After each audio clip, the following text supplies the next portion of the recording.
वो आए शहर, ले आए खाद बीज। हाँ भाई, लेके तो आया हूँ, पर क्या कहूँ, महंगाई इतनी हो गई है कि समझ में नहीं आता है कि खेती करे कैसे। फसल भी अच्छी नहीं होती है, ये दवाइयाँ नहीं डालूँ तो कर्जा करके लाओ, कैसे भी लाओ, लाना तो पड़ेगा ही।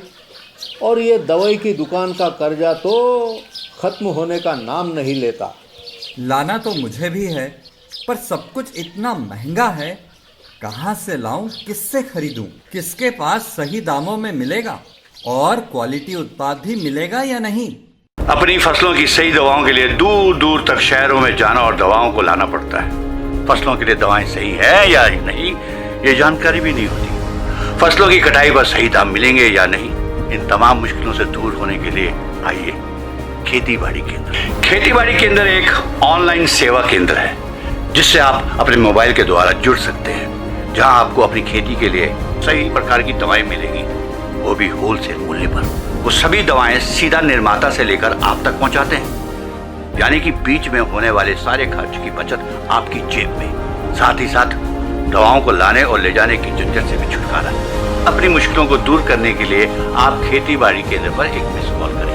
खेती बाड़ी केंद्र का किसान मित्र आपसे तुरंत संपर्क करेगा और आपको सभी जरूरी जानकारी देगा। खेती बाड़ी केंद्र की फ्रेंचाइजी लेकर खेती बाड़ी मित्र बनिए और किसानों की सेवा कर देश की तरक्की में भागीदार बने। आज ही संपर्क करें नीचे दिए गए नंबर पर और खेती बाड़ी केंद्र से जुड़े। ये है खेती बाड़ी केंद्र ऐप। अच्छा, किसानों की सरदारी, उन्नत खेती बाड़ी केंद्र, देश के अन्नदाता की दुकान। प्रधानमंत्री नरेंद्र मोदी ने डॉक्टर्स डे और चार्टर्ड अकाउंटेंट्स दिवस के मौके पर देशवासियों को दी शुभकामनाएं। पीएम ने कहा, कोविड-19 के खिलाफ लड़ाई में अति विशिष्ट योगदान देने वाले चिकित्सकों को देश करता है नमन। देश की अर्थव्यवस्था को स्वस्थ और पारदर्शी बनाने के लिए चार्टर्ड अकाउंटेंट्स के योगदान की भी सराहना की। अनलॉक 2 आज से देश भर में लागू। स्कूल और कॉलेज 31 जुलाई तक रहेंगे बंद। रात्रि कर्फ्यू में मिली ढील। गृह मंत्रालय ने कहा, मेट्रो सेवा, मल्टीप्लेक्स, जिम, स्विमिंग पूल और ऑडिटोरियम भी अगले आदेश तक रहेंगे बंद।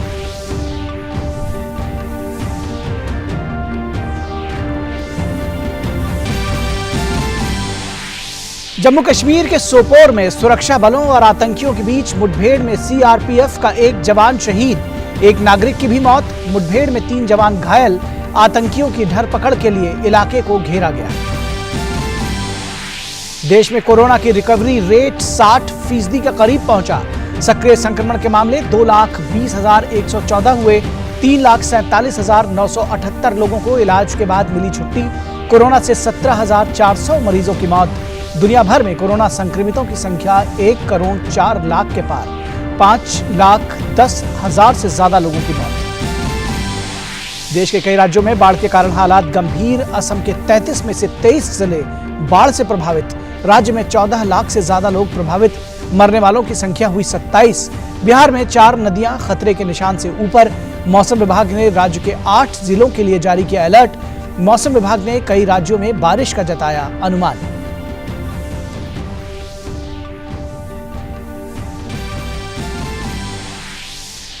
और भारत के बाद अमेरिका ने भी चीन पर डिजिटल स्ट्राइक की। संचार मामले से जुड़े फेडरल कम्युनिकेशन कमीशन ने चीन की कंपनियों हुवेई और ZTE को बताया राष्ट्रीय सुरक्षा के लिए खतरा।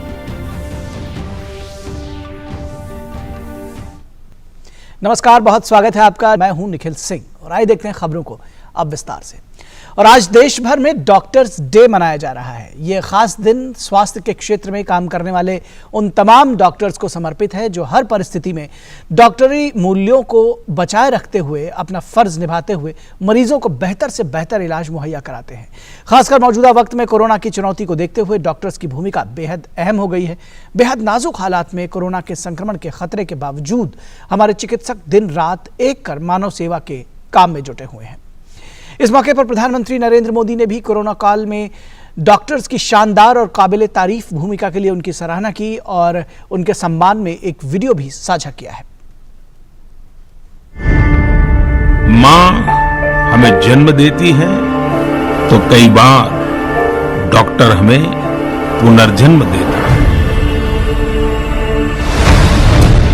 संकट की इस घड़ी में अस्पतालों में इस समय सफेद कपड़ों में दिख रहे डॉक्टर नर्स ईश्वर का ही रूप है। अपने जीवन को खतरों में डाल करके ये लोग हमारा जीवन बचा रहे हैं। डॉक्टर जिंदगी बचाते हैं और हम उनका ऋण कभी नहीं उतार सकते। ये हम सबका दायित्व है कि जो देश की सेवा करते हैं, जो देश के लिए खुद को खपाते हैं, उनका सार्वजनिक सम्मान हर पल होते रहना चाहिए।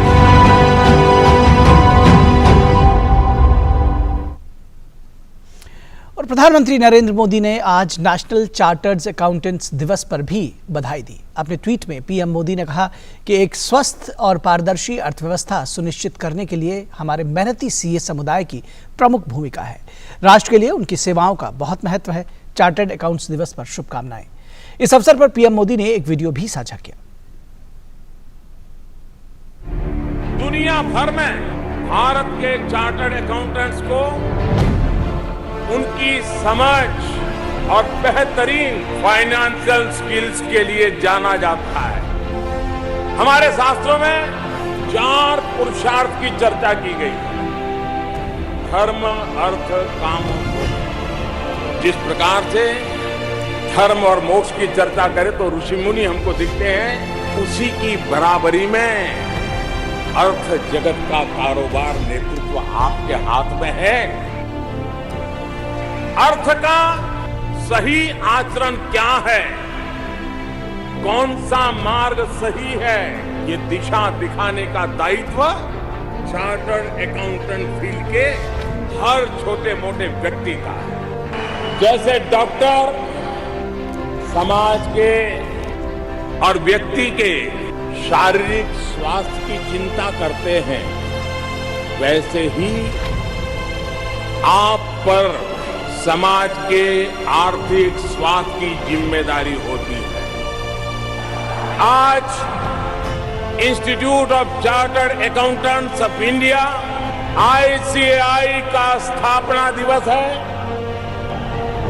मेरी तरफ से आप सबको बहुत बहुत शुभकामनाएं।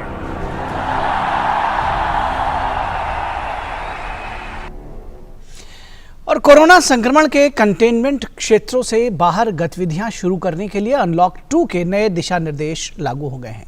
निर्देशों के मुताबिक कंटेनमेंट क्षेत्रों में लॉकडाउन 31 जुलाई तक कड़ाई से लागू किया जाएगा।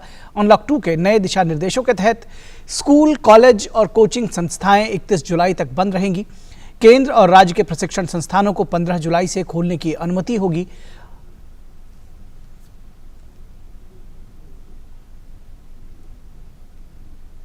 इसके साथ ही अंतर्राष्ट्रीय हवाई सेवा पर रोक जारी रहेगी।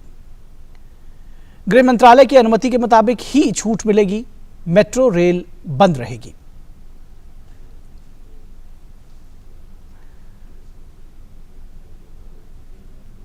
यानी मेट्रो रेल सेवा, cinema hall, gym, swimming pool, मनोरंजन पार्क, थिएटर, बार, ऑडिटोरियम, असेंबली हॉल्स और इस तरह के कई स्थानों के खुलने की अनुमति नहीं होगी। और इसी तरह सामाजिक, राजनीतिक, खेल, मनोरंजन, सांस्कृतिक और धार्मिक समारोह तथा अन्य बड़े कार्यक्रमों की अनुमति नहीं होगी। रात 10 बजे से सुबह 5 बजे तक कर्फ्यू लागू रहेगा। कर्फ्यू के समय में ढील दी गई है और अब 10 बजे से सुबह 5 बजे तक ही लागू होगा।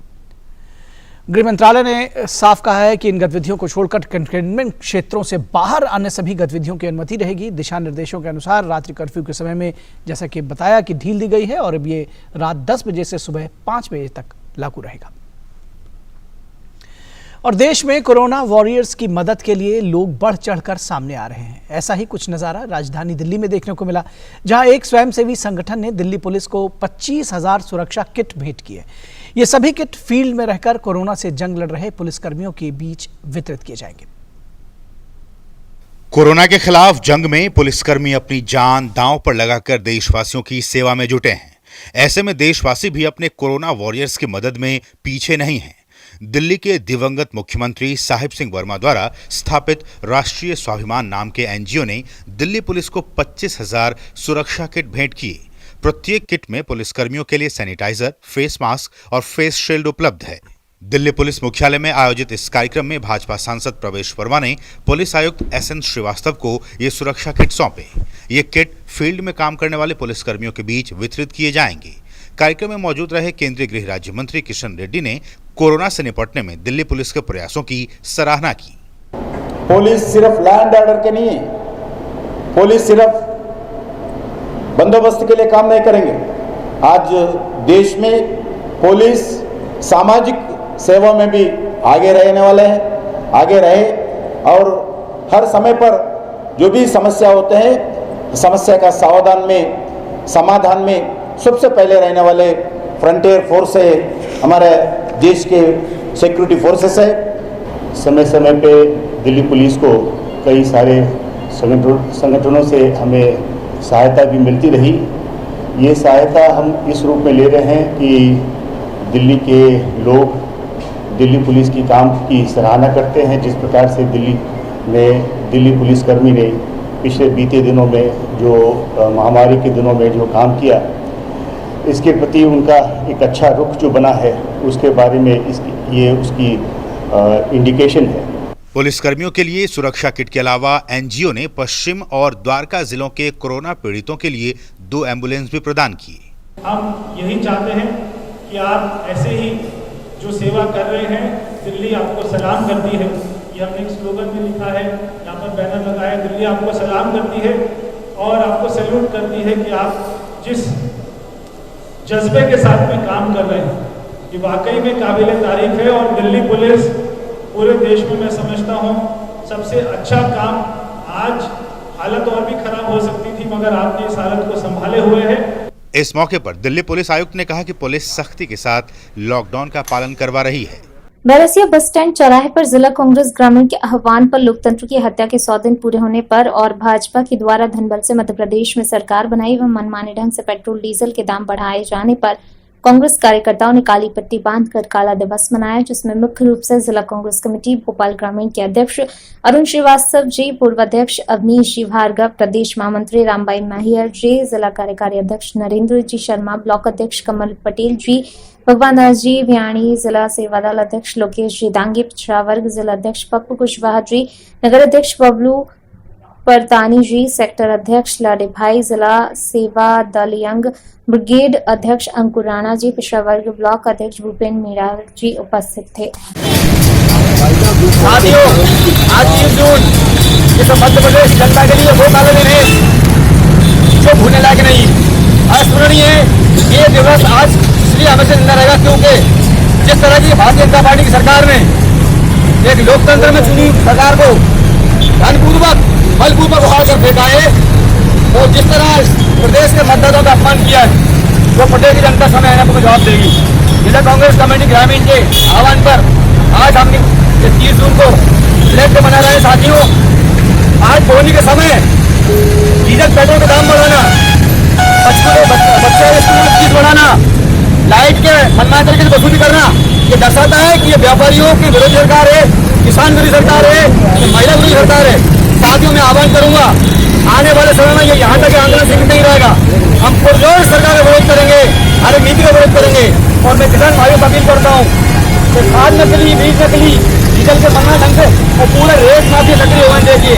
जो आज आज रेट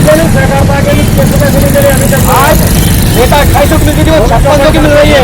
रेट माफिया, खनन माफी सक्रिय हो चुके हैं, शराब माफी सक्रिय हो चुके हैं, सारे शिवराज सिंह के परिवार के लोग सक्रिय हो चुके हैं। इसलिए मैं अपील करता हूँ आम जनता से कि ये लड़ाई कांग्रेस की लड़ाई नहीं है, ये आम जन की लड़ाई है। आप दस्ताते हैं और आगे हम हर गली, हर मोहल्ला, हर गांव तक लड़ाई में लेकर जाएंगे। साथियों, धन्यवाद, बहुत बहुत जय हिंद, जय भारत। उत्तर प्रदेश सरकार ने कोरोना वायरस के प्रसार और छिपे मामलों का पता लगाने को लेकर स्क्रीनिंग के लिए सभी 75 जिलों में डोर टू डोर सर्वे करने का निर्णय लिया है। स्वास्थ्य टीमें गर्भवती महिलाओं, पहले से कैंसर से पीड़ित, गुर्दा रोग या मधुमेह से जूझ रहे लोगों, बुजुर्गों और 10 वर्ष से कम उम्र के बच्चों सहित कमजोर व्यक्तियों की मैपिंग करेंगे।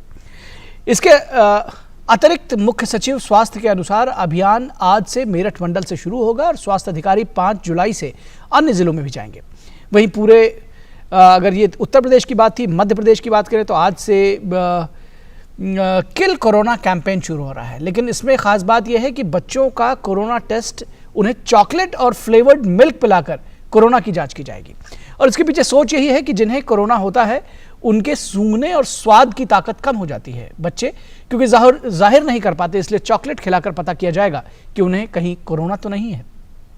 तो एक नायाब तरीका निकाला है कि चॉकलेट और फ्लेवर्ड मिल्क मिलाकर बच्चों को पिलाया जाएगा। अगर उनके अंदर स्वाद या सूंघने की गंध, सूंघने की क्षमता अगर कम है तो इससे पता चल सकेगा कि शायद वो कोरोना से पीड़ित है, उनका टेस्ट किया जाएगा। और बढ़ते हैं अगली खबर की तरफ। खबर जम्मू कश्मीर से। जम्मू कश्मीर के सोपोर में सीआरपीएफ के गश्ती दल पर आतंकियों ने हमला किया है। हमले में एक जवान शहीद हुआ है और साथ ही एक नागरिक की भी मौत हो गई है। मुठभेड़ में 3 सीआरपीएफ के जवान घायल हुए हैं। घायलों को अस्पताल में भर्ती कराया गया है। कल सुबह सीआरपीएफ की एक पार्टी पेट्रोलिंग पर निकली थी। इस दौरान मॉडल टाउन इलाके में आतंकियों ने घात लगाकर पेट्रोलिंग पार्टी पर हमला कर दिया। सुरक्षा बलों ने पूरे इलाके को घेर लिया है और सर्च ऑपरेशन चलाया जा रहा है। जीतू पटवारी ने भाजपा सरकार को बताया अवैधानिक सरकार। कांग्रेस ने आज के दिन को बताया काला दिवस। पूर्व मंत्री सज्जन सिंह वर्मा बोले, कांग्रेस के साथ आम जनता ने भी सड़क पर उतरकर काला दिवस मनाया। 15 महीने में कांग्रेस के फैसले लोगों ने पसंद किए। भाजपा पर लगाया मानव तस्करी का आरोप। लोकतंत्र की पीठ पर छुरा घोंपकर भाजपा ने लोकतंत्र का कत्ल किया। मैंने मोदी को खरीद फरोख्त को लेकर चिट्ठी लिखी। सज्जन वर्मा बोले, मोदी के बस की बात नहीं सरकार चलाना, सब अंबानी अडानी के हाथ में। कमलनाथ सरकार के जनहितैषी कार्यों और लोकप्रियता से परेशान होकर भाजपा ने सरकार गिराई। शिवराज ने भी इंदौर में खुद सरकार गिरने की बात स्वीकार की। भाजपा में 8 गुट बने हुए हैं। मंत्रिमंडल बनाना शिवराज के बूते के बाहर है। अच्छी चल रही सरकार को गिराने वाले लोगों को जनता माफ नहीं करेगी। एक बार फिर कांग्रेस की सरकार बनेगी।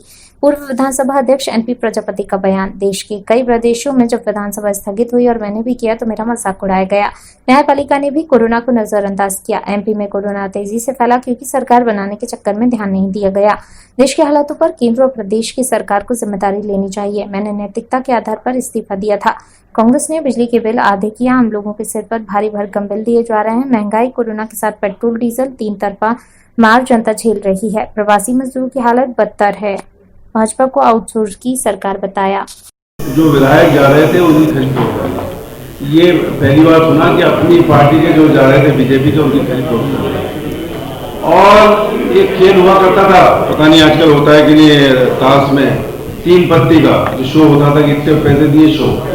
ये भारतीय जनता पार्टी तो शो करा रही है विधायकों का, चाहे मध्य प्रदेश का मामला हो, चाहे मणिपुर का मामला हो, चाहे गोवा का मामला हो।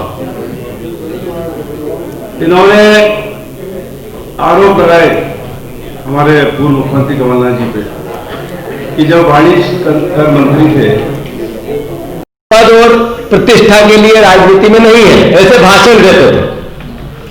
जब किसानों की बात आती थी, अतिथि शिक्षक, अतिथि विद्वानों की बात आती थी तो कहते थे सड़क पे उतर जाऊंगा। पिछले 3 महीने से न अतिथि विद्वान का कुछ हुआ है, न अतिथि शिक्षक का कुछ हुआ है। और 2 लाख रुपए तक का ऋण माफी योजना कांग्रेस पार्टी की थी, उसी का मैंडेट मिला, उसी की सरकार बनी। एक सरकार पीछे के रास्ते से आई, उसने योजना बंद कर दी तो वो नेताजी चेक देते हैं, पर किसी प्रकार का किसानों के हित और उनका 2 लाख का कर्जा लगातार रेगुलर ये सरकार जारी करे, इसके लिए कोई वक्तव्य नहीं देते। तो मैं आपके माध्यम से उन महाशय से भी ये कहना चाहता हूं कि वो सड़क पर कब आओगे आप? मान सम्मान के लिए सरकार तो गिरा दी। दूसरा, अभी जनसंपर्क विभाग और शिवराज सिंह चौहान जो आज के मुख्यमंत्री है, सांठगांठ से एक कंपनी को एक टेंडर देना चाहते हैं। और पूरा देश इस वक्त कोरोना के खिलाफ लड़ाई में जूझ रहा है, उससे जंग लड़ रहा है। कोरोना से जुड़े आंकड़ों की बात करें तो इस समय देश में कोरोना के कुल 2,20,114 सक्रिय मामले हैं। अब तक 3,47,978 लोग बीमारी को मात देकर स्वस्थ हो चुके हैं। वहीं 17,400 लोगों की अब तक कोरोना से मौत भी हो चुकी है। तो कोरोना से ठीक होने का प्रतिशत जो है वो अब लगभग 60% के आसपास पहुंच गया है।